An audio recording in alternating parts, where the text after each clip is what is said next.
これから飛行機を作ります。まずはじめに半分に折ります。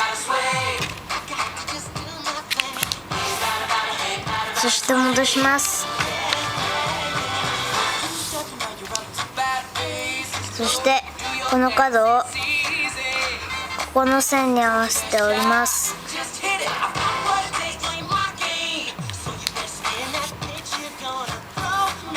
こっち側も同じように折ります。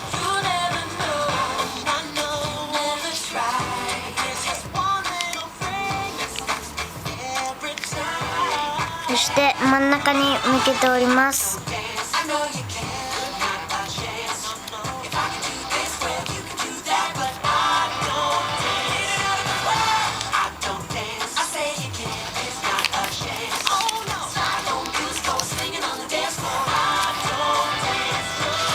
反対側も同じように折ります。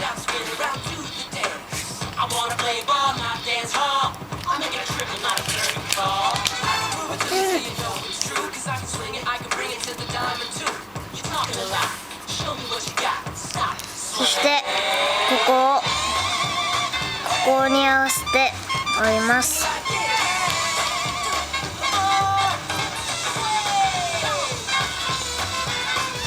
そして向こう側に折ります。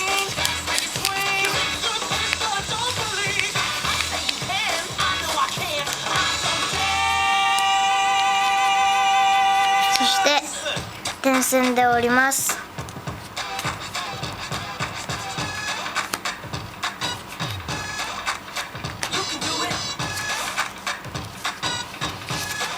反対側も同じように折ります。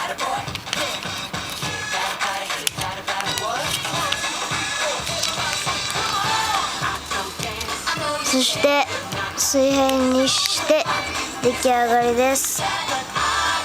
このように持って飛ばします。